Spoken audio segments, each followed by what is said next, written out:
মানে আমার অবস্থাটা তোমার চাইতেও খারাপ, অনেক খারাপ। তোর আবার কি হয়েছে? বাবা আমার বিয়ে ঠিক করছে। বিয়ে ঠিক করছে? তাহলে তোর জীবনে তো খারাপ থাকাটা কেবল শুরু।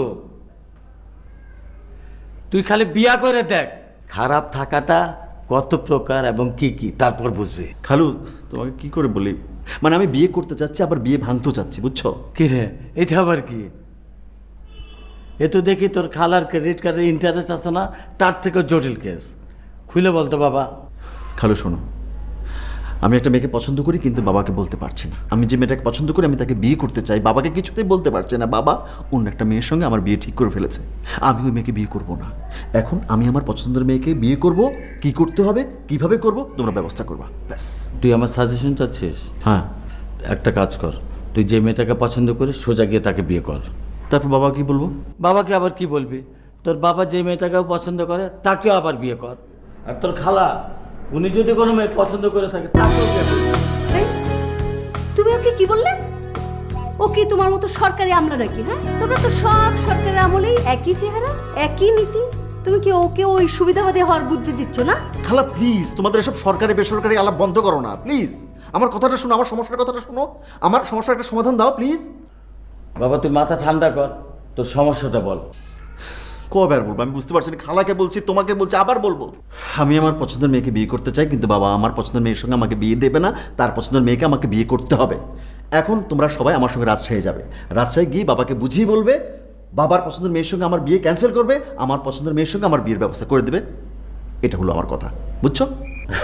এটা কোনো সমস্যা হলো নাকি? কোনো সমস্যা না, তুই মাথা ঠান্ডা কর।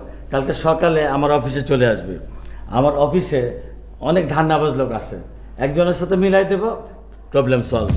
আরে পচা গমের গন্ধে কি রাসেল সারা দেশ সরাই যাইতে আছে। তুমি এই পচা গন্ধের মতো নাক ঢুকাইতে যাও কেন? এ রাসেল সারেও কয় কি মুই নাক দিমু কে সার? নাক তো মুই দি নাই সার, নাক দেশে সাংবাদিক। সাংবাদিকরা গন্ধ হতে হতে দুজন অনেক চলিয়ে আসছে। এই পচা সাংবাদিকেরা স্যার টেলিভিশনের কথা, স্যার ওই যে টেলিভিশন চ্যানেলের কথা বলতে আছে, ইলেকট্রনিক মিডিয়া। স্যার ইলেকট্রনিক মিডিয়ার যে ক্যামেরা 200 300 400 হাজির হয়ে গেছে। এবার পচা গম কোনখানে পাইছেন কেন ক্যান্সার? ফালতু পেঁচাল পারো। মিডিয়া অনেক দেখছি, অনেক চ্যানেল দেখছি, পত্রিকা দেখছি।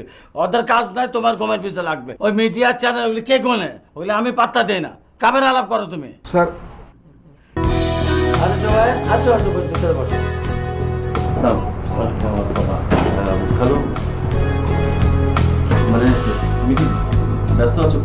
অফিসে কিসের ব্যস্ততা রে?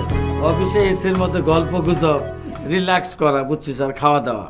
আমার ব্যস্ততা সব বাসায়। তাহার বাড়িতে গেলে ওর খালার দৌড়ানি। বল। আমি তো একটা কাজে আসছি তোমার কাছে।